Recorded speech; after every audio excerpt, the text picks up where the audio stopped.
al doctor José Alejandro Núñez García, que él es una persona que tiene un doctorado en educación superior. Este doctorado lo realizó en la Universidad Central de Christian University en Orlando, Florida. Tiene una maestría en e-learning, aprendizaje electrónico en la Universidad de España, en Sevilla, especialidad en desarrollo y evaluación de la formación a través de Internet. Y también esa especialidad la realizó en Sevilla, España. Especialidad en diseño de la formación a través de Internet, Universidad de Sevilla, España. Diplomado en programación neurolingüística, tiene un diplomado en inteligencia emocional, diplomado en educación superior por competencias, diplomado en neurodidáctica, diplomado en educación sociocomunitaria productiva. Como nosotros podemos ver, es una persona muy preparada. El doctor José Alejandro Núñez, que va a estar este día con nosotros. Y si quieren que les hable un poco más de su experiencia laboral también, él actualmente es jefe del departamento de la extensión universitaria de la UNICEN, presidente ejecutivo y fundador de la Fundación Visión Pro, diseñador de la maestría en educación superior para la Escuela Nacional de Capacitación Personal ENDECAP, coach de Santillana, compartir con plataformas tecnológicas y educativas, asesor y diseñador de programas de posgrado, director general y fundador de la agrupación académica Godway. Sin más preámbulo, para mí es un honor poder presentar al magíster Alejandro Núñez. Muy buenas noches.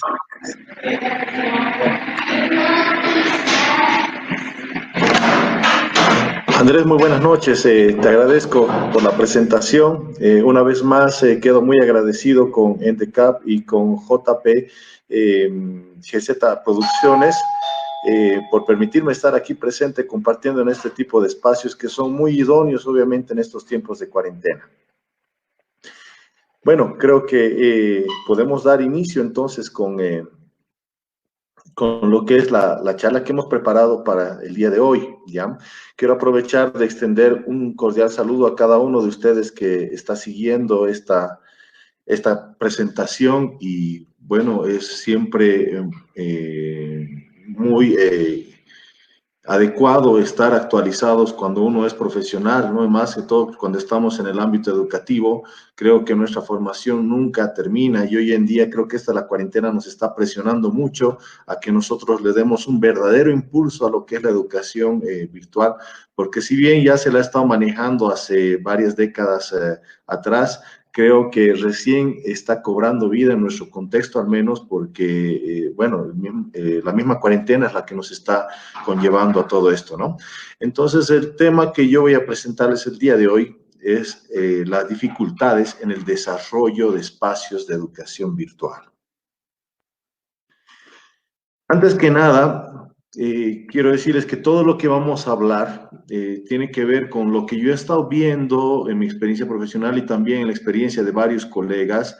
Y creo yo que el objetivo de esto no es hacer tanto una crítica al trabajo que están haciendo las personas, ¿no? Sino más bien creo yo que tenemos que entender que el error dentro de lo que es educación es parte de nuestra formación, ¿no?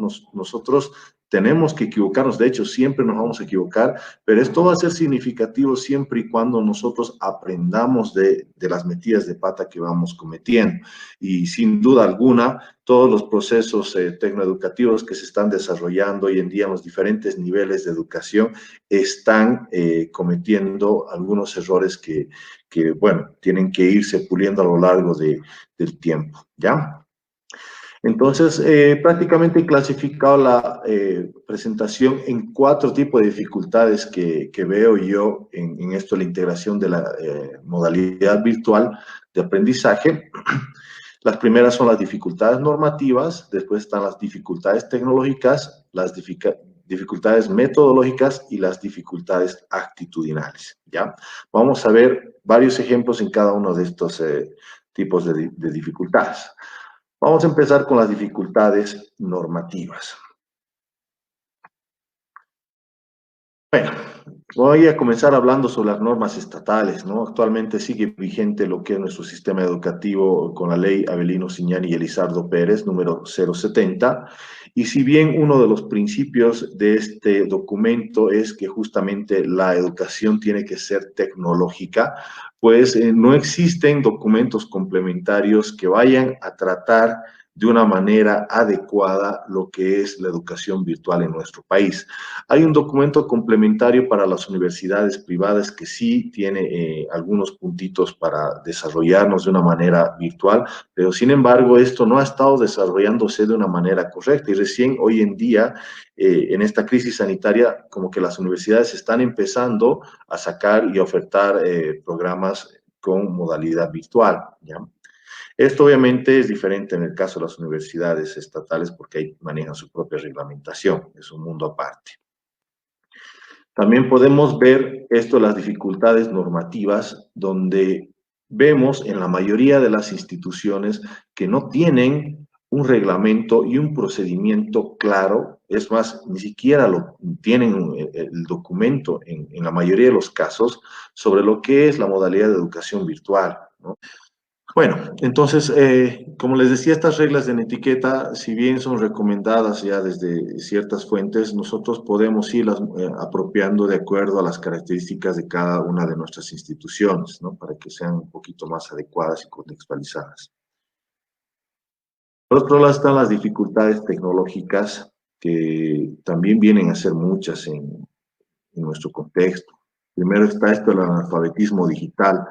Hay muchos de los profesores y de los docentes que no saben utilizar la tecnología, ni siquiera a nivel de entretenimiento o de una manera social, ¿ya? Entonces, esto complica mucho las cosas, ¿no? Porque no hay una actitud por parte de los usuarios para que se haga un uso académico de la tecnología. Los estudiantes, por ejemplo, la mayoría manejan muy bien la tecnología porque ya gran parte de la población estudiantil en los diferentes niveles del sistema educativo son nativos digitales, pero estas habilidades obviamente están relacionadas a tecnología que tiene que ver con interacción social o con entretenimiento, ¿ya? Es muy poco el uso que se está dando a nivel académico. Entonces, creo que tenemos que empezar a trabajar con estas brechas para que la tecnología en realidad sea parte de nuestras vidas, pero no solamente a nivel social y de diversión, sino también a nivel educativo. Por otro lado, también está esto del servicio de Internet. Creo que en Bolivia al menos tenemos uno de los servicios más caros de Latinoamérica en cuanto a lo que es Internet y el servicio no es muy bueno del todo, ¿no? Entonces, alguna vez que hicimos un curso, por ejemplo, sobre marketing digital, tratamos de conectar simultáneamente algo de 30 y pico personas a una misma red y no ha funcionado bien. Y eso que la institución tenía muy buena conexión. Entonces eso nos da, bueno, nos crea ciertas dificultades porque el mismo servicio no está promoviendo a que se desarrolle de una manera idónea en algunos casos. Por otro lado, también está el costo de este servicio, especialmente en los que manejan la compra de megas, ¿no? Porque no todos tienen conexión de Internet en sus casas y especialmente los estudiantes, la mayoría acceden a través del celular comprando megas. Entonces, ustedes bien saben que cuando estamos navegando con megas, ven un video y ya se nos ha gastado gran parte del crédito que teníamos ahí para navegar. Entonces hay que ver bien esto del servicio de Internet, creo que es algo que el Estado mismo tendría que regular y tendría que ver soluciones para mejorar este tipo de servicio en las instituciones educativas. También hay problemas de accesibilidad a la tecnología, ¿no? El costo del software. Muchas veces encontramos software gratuito, sí, pero el software gratuito es por lo general limitado. Entonces, cuando queremos acceder a un programa que realmente cumpla con todo lo que el programa ofrece, ya implicaría un costo. Entonces, esos costos a veces tienden a ser cubiertos por la misma institución. Entonces, eso implicaría que la institución incremente posiblemente sus precios en la oferta académica. De todas maneras, hay también otros programas que son gratuitos que pueden ser muy bien utilizados. O sea, todo depende de cómo el docente explote su capacidad y cuáles son también las políticas de la institución misma.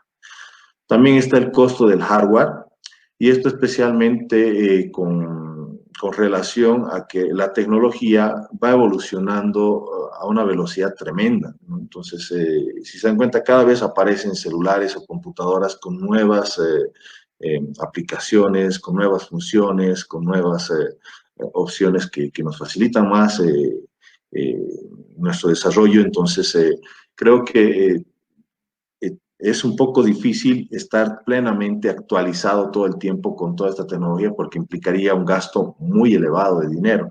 Entonces hay que ver también eso de que este tipo de programas que nosotros vayamos a utilizar o los medios tecnológicos que vayamos a considerar sean realmente los adecuados y que sean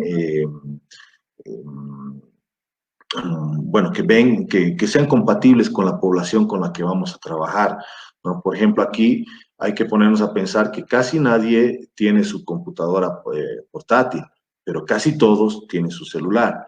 Entonces, habría que ver herramientas y metodologías que nos ayuden a trabajar una modalidad virtual tal vez más orientada hacia los dispositivos móviles, ¿no? Así vamos a permitir una accesibilidad más masiva. Por otro lado, también están las regiones sin acceso, especialmente en la zona rural, en los contextos rurales. Alrededor del 60% de las instituciones académicas rurales no cuentan con los servicios básicos, entonces mucho menos van a tener conexión a Internet o a la tecnología. Entonces es algo realmente muy complicado. Entonces ahí justamente estamos viendo que esta modalidad educativa muchas veces no va a ser aplicable justamente por el contexto geográfico tal vez en el que nos encontramos.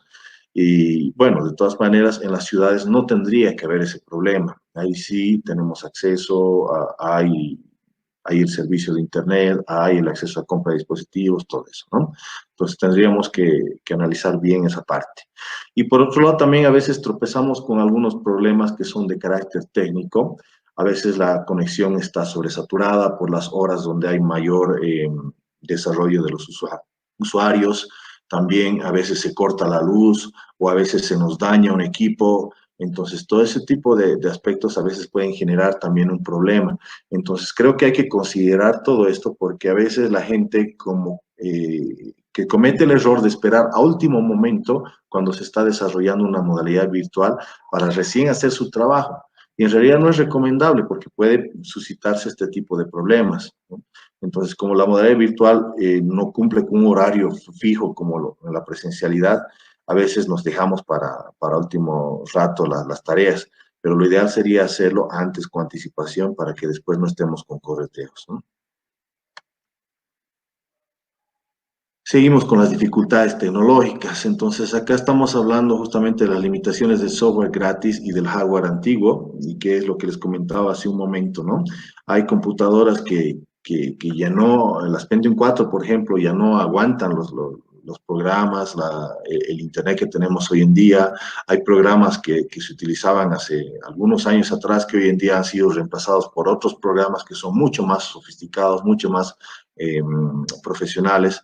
Entonces hay que ir viendo cómo se van a trabajar y de hecho también hay programas y aplicaciones que han desaparecido, ¿no? Había un programa, por ejemplo, que me acuerdo es Mr. One, que era un marcador social estupendo, que ha desaparecido, ya no se lo utiliza. Entonces, eso también depende por el uso que le está dando la misma gente a esa herramienta. Pero creo yo que con este contexto mundial de crisis sanitaria que tenemos, estas herramientas se van a fortalecer tremendamente, ¿no? Muchas de ellas. Por otro lado, están también las dificultades metodológicas, que esto tiene que ver ya con la parte didáctica de cómo nosotros damos clases virtuales, ¿no? Es importante conocer la tecnología, cómo utilizarla, pero también es importante ver cómo le vamos a dar esa metodología didáctica para que realmente hagamos un buen desarrollo educativo a través de la tecnología. Entonces tenemos que evitar el empleo de recursos inapropiados. Muchas veces estamos utilizando recursos desactualizados que conseguimos en Internet, especialmente cuando estamos manejando datos de carácter estadístico, ¿no? Un documento que ha sido publicado el año 1990, obviamente no van a tener los mismos datos que un documento que ha sido publicado el mes pasado. Entonces hay que ver bien cuando somos docentes de escoger recursos que realmente estén adecuados al día, ¿ya? Después, por otro lado, están también los recursos largos o pesados. Hay que ser muy estratégicos en Internet y cuando usamos la tecnología para educación. No es que nosotros estemos facilitando la labor del estudiante, sino que más bien el proceso mismo, como tiene soporte tecnológico, es diferente, implica metodologías diferentes. No podemos replicar las clases presenciales en lo virtual y generalmente hay esa tendencia a hacerlo. Les voy a comentar acá un ejemplo de una experiencia que tuve, por ejemplo, en un diplomado cuando yo estaba cursando como estudiante. El docente del primer módulo era un diplomado de educación por competencias y el docente del primer módulo lo que hizo es subir un PDF a la plataforma de más de 800 páginas y su módulo duraba 2 semanas y su actividad del módulo era un cuestionario de 10 preguntas. Entonces, se imaginan, gente que está estudiando posgrado, por lo generalmente trabaja, ¿no? Imposible que se coma un libro de 800 páginas en 2 semanas. Es imposible. Entonces, ahí quien se ha aplazado es el docente, ¿no? Porque no conoce cómo se debe desarrollar una metodología tecnoeducativa. Entonces, los recursos tienen que ser cortos, tienen que ir al grano, las lecturas no tienen que pasar de las 10 páginas, los videos tienen que ser máximo de 10 minutos, ¿no? Porque también hay ese error de que el docente se graba 1, 2 horas de clases y sube su video pesadote que le va a tardar mucho tiempo editar, que le va a tardar mucho tiempo subir y a los estudiantes también seguramente le va a costar mucho crédito reproducir ese tipo de material. Entonces hay que saber también ser cautos con los recursos que estamos utilizando. Entrando un poquito más en la didáctica, muchas veces vemos que esta es inadecuada cuando estamos desarrollando la educación virtual, ¿no? Lo que les decía hace un momento, la réplica de lo presencial en lo virtual. Sí, algún rato está bien que nos grabemos tal vez con un pizarrón explicando algo, todo eso, pero no podemos hacer una clase magistral en la tecnología. Ni siquiera en la parte presencial yo recomiendo dar clases magistrales, peor en la tecnología. Entonces, creo que hay que ser conscientes de que tenemos que ya acabar con esos docentes que se dedican a dar clases 100% magistrales y tenemos que empezar a ser un poquito más diversos en la metodología que estamos empleando, ¿ya? No se usan recursos multimediales adecuados. Una de las ventajas de la tecnología es justamente que utiliza diferentes recursos multimedia, ¿ya? Están texto, animación, imagen, video, audio, etcétera, etcétera. Entonces, este tipo de recursos permite que nosotros lleguemos a más estudiantes, ¿no? De una manera más adecuada, porque los estudiantes aprenden obviamente a través de la percepción y la percepción se da a través de los sentidos, ¿ya? Y si yo soy diverso en el empleo de estos materiales multimedia, pues me voy a asegurar que los que aprenden escuchando, aprendan, que los que aprendan viendo, aprendan, que los que aprendan haciendo, aprendan. Entonces, eso es lo importante de que nosotros seamos variados en cuanto a los recursos que nosotros estamos escogiendo para el desarrollo de nuestra educación virtual. Ahora, obviamente, aquí tenemos que ser muy conscientes de que estos materiales no pueden ser largos. Acuérdense que la tecnología obviamente puede causar también cansancio corporal, puede causar adicción, puede causar problemas visuales, todo eso. Entonces tenemos que ser conscientes de esos problemas, ¿ya? Recuerdo, por ejemplo, una experiencia donde en uno de los colegios, uno de los profesores dio una tarea donde era un profesor de sociales y repartió unas fichas de su materia, que eran 10 fichas, que tranquilamente el estudiante la podía imprimir, las hacía, las escaneaba, les sacaba foto y las enviaba. No estoy muy de acuerdo con esa modalidad de trabajo, pero ya, podía haber hecho. Pero además de eso, el profesor ha pedido que los mismos estudiantes transcriban esas fichas en un documento Word con gráficos, con todo, y que ahí recién lo hagan y que recién envíen así su documento. Entonces, imagínense el tiempo de los estudiantes de ese curso, que era un curso de primaria en colegio, que apenas están utilizando recién las herramientas de oficina. Entonces, creo que el objetivo no es echar un saco de arroz y que los estudiantes llenen grano por grano. Creo que tenemos que ser más conscientes con el tipo de actividades que nosotros estamos planteando, ¿ya? Ahora, también cuando nosotros estamos hablando de las actividades y que no son compatibles con la modalidad virtual, esto también es obvio. ¿Qué pasa, por ejemplo, si yo doy la materia de literatura y estamos leyendo el libro de Don Quijote de la Mancha? Y ahí les digo, la actividad de este libro va a ser, de esta lectura va a ser que ustedes me entreguen un resumen de la novela.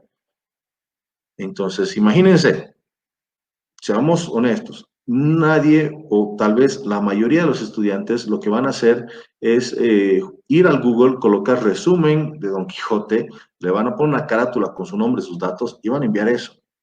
Pero, y en realidad en este caso no están fallando los estudiantes, el que está fallando es el docente porque no está trabajando de una manera compatible con lo que es la modalidad virtual, ¿ya? Entonces hay que cambiar, ahí tenemos que hacer obviamente trabajos que sean más guiados y que sean más personalizados para que cada uno de mis estudiantes pueda producir algo, ¿ya? Entonces no se promueve un aprendizaje productivo, sino un aprendizaje mecánico y tal vez con tendencia al plagio. Tenemos que hacer que nuestros estudiantes accedan a la información, sí, pero también tenemos que hacer que estos produzcan información, tenemos que pedirles algo, ¿ya? Y ese algo no puede ser algo pues superficial, tenemos que generar un proceso metacognitivo para nuestros estudiantes, para que ellos realmente aprendan, ¿ya? No se desarrollan espacios de trabajo colaborativo e interacción. Hasta ahora no he logrado ver casi nada de espacios donde se hagan trabajos en grupo a través de la tecnología y existen las herramientas, ¿no? Las wikis, por ejemplo, y las redes sociales son herramientas que se pueden explotar muy bien con lo que es el trabajo colaborativo y además que es una forma también de dejar evidencia ahí. Pero la cosa nuevamente es que el docente tiene que identificar cuál va a ser la metodología adecuada para utilizar este tipo de herramientas, ¿ya? No, porque no es dar cualquier cosa por dar. Y otra cosa que tenemos que entender es que dar tareas no es lo mismo que dar clases en educación virtual. Y hay muchos docentes y muchos profesores que están haciendo esto, ¿ya? Están dando solamente tareas, envían una ficha o envían el enlace a un video y piden un resumen o envían una lectura y con unas 2 o 3 preguntas. Y creo que la educación virtual es mucho más provechosa. Creo que no podemos limitarnos a ese tipo de actividades y tenemos que empezar a ser un poquito más creativos, aprovechando de las miles y miles de herramientas que tenemos a nuestra disposición, ¿ya? Por otro lado, los horarios y plazos de trabajo también son importantes. He podido ver también profesores que dan clases, bueno, que suben una tarea a un grupo de WhatsApp que han creado un día, supongamos el 20 de abril, y piden la tarea para el 21 en la noche. Entonces, no podemos dar un plazo tan pronto porque no están todos conectados a su vez y especialmente si estamos trabajando con niños, muchas veces los niños mismos no reciben esa información de manera directa, sino que la reciben a través de sus padres.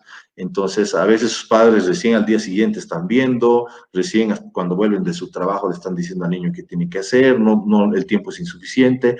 Entonces, hay que ser un poquito más estratégicos con esto. Y por otro lado, también considerando que la accesibilidad a la tecnología no es algo que todo el mundo tiene, entonces tendríamos que ver estrategias que sean diferentes y que vayan a facilitar un poquito más este proceso.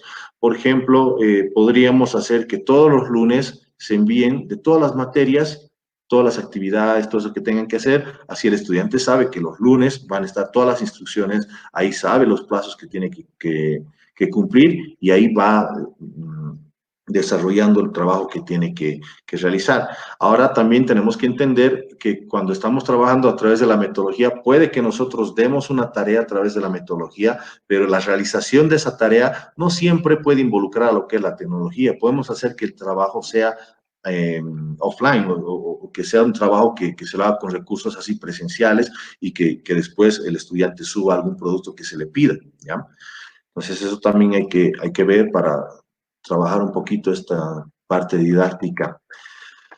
También hay dificultades con la comunicación, ¿no? He podido ver, por ejemplo, colegas que dan varios grupos en varios semestres y entonces empiezan a crear un grupo para cada materia o una herramienta para cada semestre o para cada grado.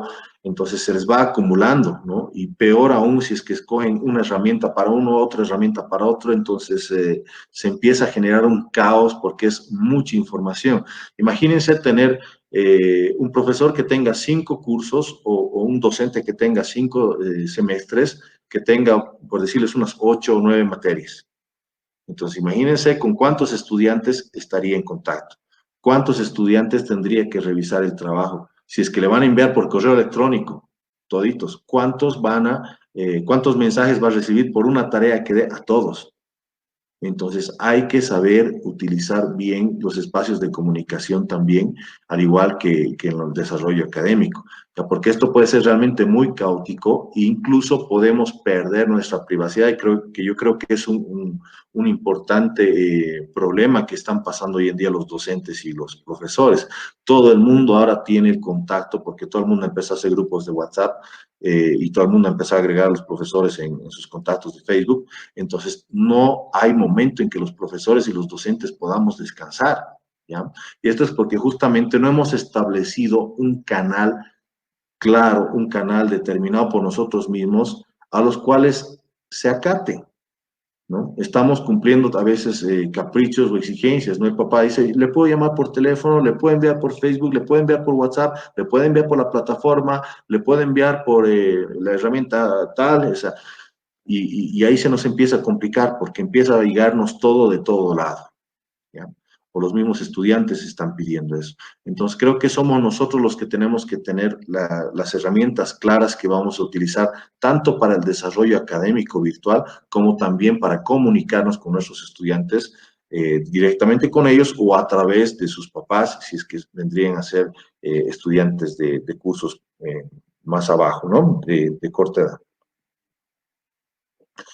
Hay que ser muy claros con las consignas que nosotros estamos planteando a veces, porque hay que entender que cuando nosotros estamos comunicando algo de una manera escrita, no estamos recibiendo esa comunicación que nos da el lenguaje corporal, ¿ya? Entonces hay que ser un poquito más detallistas, y eso no quiere decir que redundemos, sino que seamos lo suficientemente claros en las instrucciones que nosotros vayamos a dar para las diferentes actividades que vamos a pedirse a nuestros estudiantes. Otra cosa que no he visto es que no hay una retroalimentación, ¿no?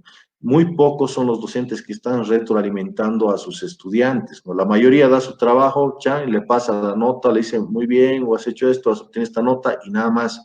Entonces, se tiene que dar una retroalimentación sí o sí, porque especialmente si es que no tenemos estos espacios tan estrechos de comunicación, porque no estamos seguros si nuestros estudiantes han aprendido o no el tema que hemos hecho, ¿no? Entonces, hay que ver también de establecer un canal de retroalimentación oficial, ¿no? También está esto de que no hay espacios de aclaración de dudas. Directamente damos tareas si es que estamos en ciclos inferiores de primaria. Eh, Creo que las tareas van incluso para los papás más, porque los papás son los que tienen que estar aclarando las dudas y tienen que estar ayudando a sus hijos. Y eso no está mal, pero también creo yo que tenemos nomás que cumplir con nuestra labor de educadores y tenemos que estar ahí prestos para solucionar cualquier duda de los estudiantes, ¿ya?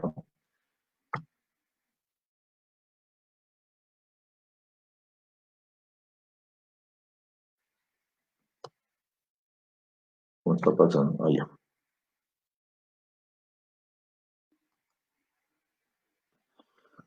Creo que la institución, además de tener una norma, todas las instituciones educativas tendrían que tener una planificación estratégica para desarrollar sus espacios virtuales de aprendizaje. Obviamente la coyuntura ha hecho de que todos como locos empecemos a dar clases virtuales a la de Dios, ¿no? Y los docentes han empezado a dar a lo que podían, ¿no? Unos con algunas herramientas, otros con otras. Obviamente hay algunos cuantos que manejan muy bien la tecnología y que están teniendo bastante éxito con esto, pero sí un gran porcentaje de los profesores y de los docentes están teniendo serias dificultades.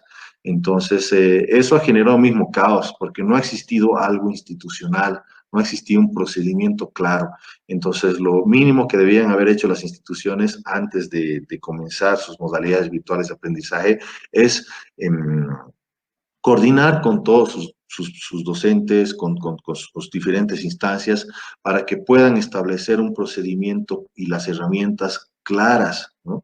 Y eso hay que institucionalizarlo para que todos estemos hablando el mismo idioma. Imagínense los pobres estudiantes también que tienen que aprender a utilizar todas las herramientas que los profesores les digan, o sus papás de los niños que tienen que aprender a utilizar también todas las herramientas para ayudarles. Entonces es una pérdida de tiempo total y para nosotros mismos es caótico porque, como les decía hace un momento, nos llega todo de todo lado. Entonces creo que tenemos que ser un poquito más organizados, tenemos que a nivel institucional definir qué herramientas vamos a utilizar en función a las características de los estudiantes que nosotros tenemos, ¿no? Y también en función a sus posibilidades.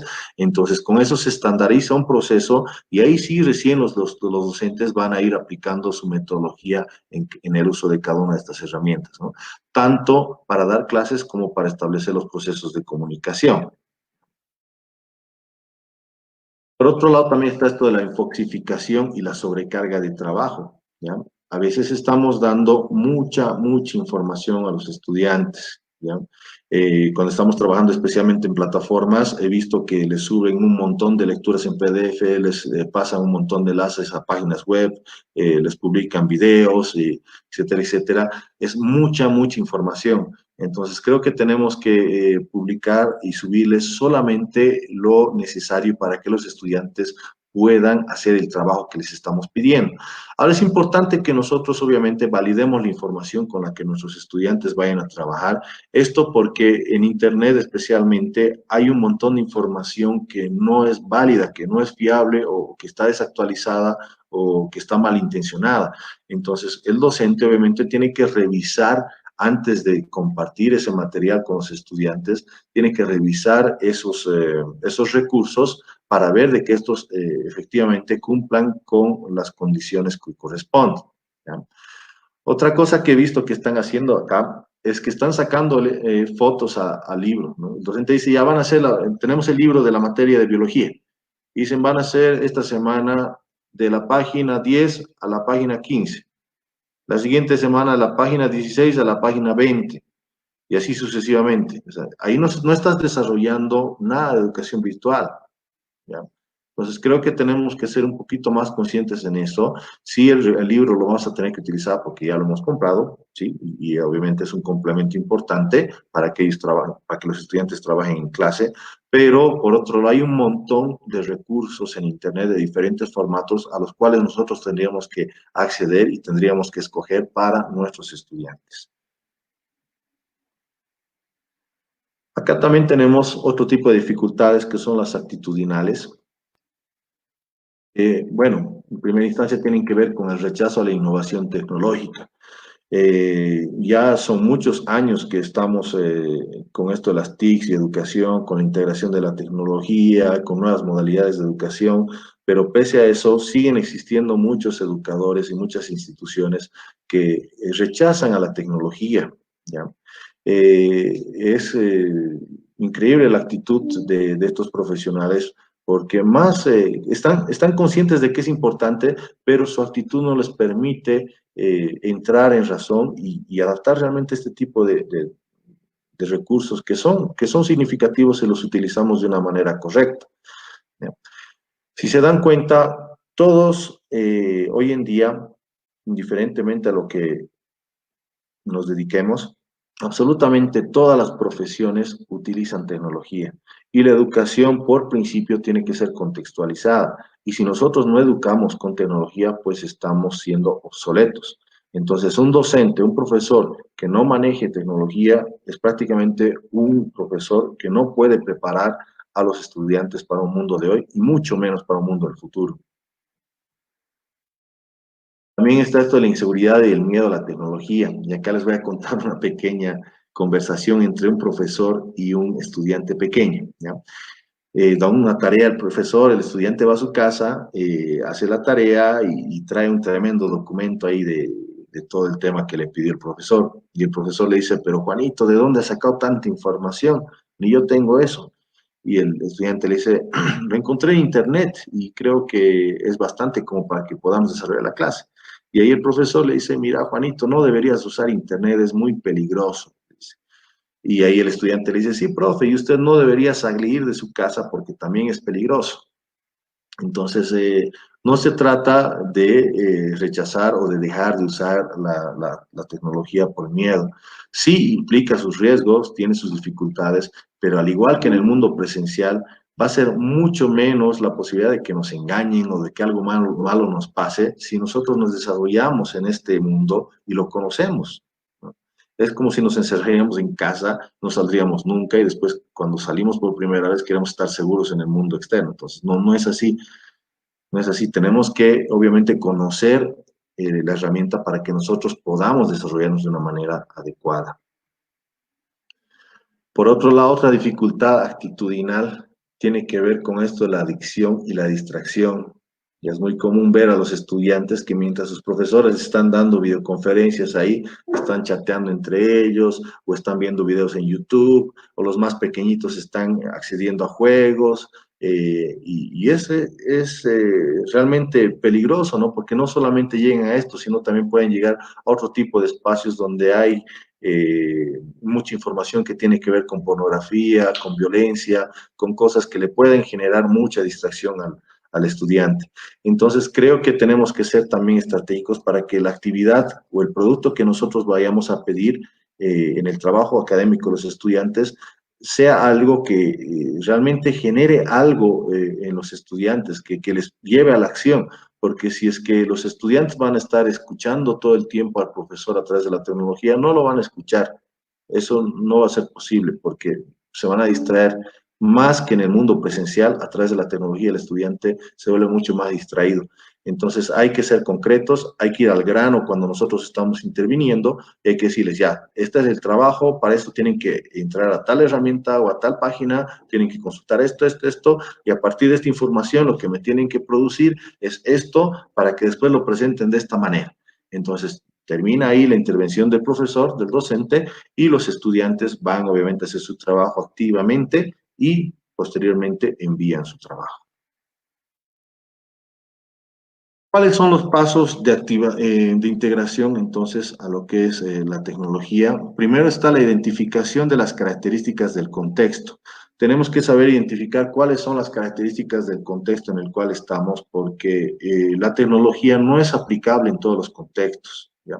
La tecnología puede ser muy bien trabajada siempre y cuando las condiciones sean idóneas para la mayoría de las personas que van a estar ahí en esa actividad, ¿ya? Después está la identificación de los recursos y metodologías adecuadas. Hemos hablado un poquito de algunas herramientas que se pueden utilizar. Hay los foros, las videoconferencias, los chats, están las redes sociales, las wikis, los blogs, las plataformas LMS.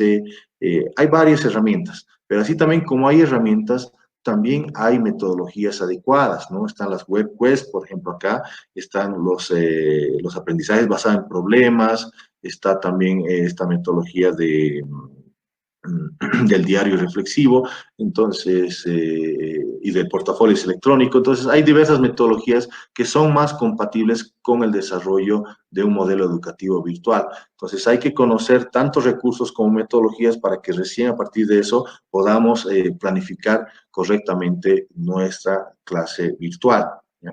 Que no es lo mismo una clase virtual que una clase presencial, no es que yo voy a tener ese mismo periodo de tiempo, nada de eso, ¿no? Generalmente este tipo de herramientas tienen la característica de ser sincrónicas y asincrónicas. Entonces, tenemos que olvidarnos un poquito del tiempo y tenemos que empezar a trabajar por contenido y por trabajos. ¿Ya? Y el tiempo solamente tenemos que manejarlo para establecer diferentes plazos y no así para tener un horario estricto, así como lo teníamos en la educación presencial. Después, obviamente, de escoger los recursos y metodologías, tenemos que realizar la planificación de las actividades. Sin planificación, corremos el riesgo de fracasar, ¿no? La planificación nos garantiza, de cierta manera, que nuestro proceso educativo se desarrolle de una manera idónea.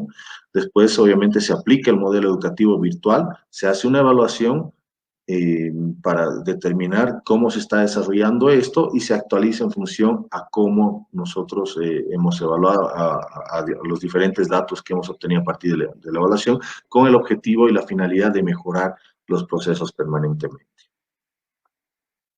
Entonces, si bien esos pasos de integración son generales, a la hora de la práctica, obviamente, cada institución, cada región, cada público, cada usuario tiene su propia característica. Entonces, tenemos que ser lo suficientemente inteligentes como para cuestionarnos bien cuál es el contexto en el cual nos encontramos en cada caso, ver las posibilidades que tenemos y también plantear una idea concreta para realizar este espacio de educación virtual. Y por último, creo que en todo este proceso no debemos olvidar que lo que más importa es el estudiante. ¿Ya? Dentro de lo que es educación, el estudiante es el sujeto más importante. ¿Ya? Aquí no tenemos que mostrar cuánto sabemos, sino más bien cuánto estamos logrando que nuestros estudiantes aprendan. Y la tecnología en este caso es el medio por el cual nosotros estamos haciendo nuestro trabajo. Si nuestros estudiantes no están aprendiendo, pues nosotros nos estamos aplazando. Simplemente eso. Entonces, Andrés me va a ayudar con las preguntas que vayan a surgir para que podamos ir respondiendo si es que hay alguna duda. Claro que sí. Muy buenas a todas las personas que ya estaban con nosotros en esta noche. Agradecer al doctor Núñez por estar compartiendo esta magnífica presentación. Ahora, a todos nuestros participantes, si tienen alguna pregunta, por favor, la pueden hacer en este momento y con mucho gusto el doctor va a estar respondiendo a todas sus dudas.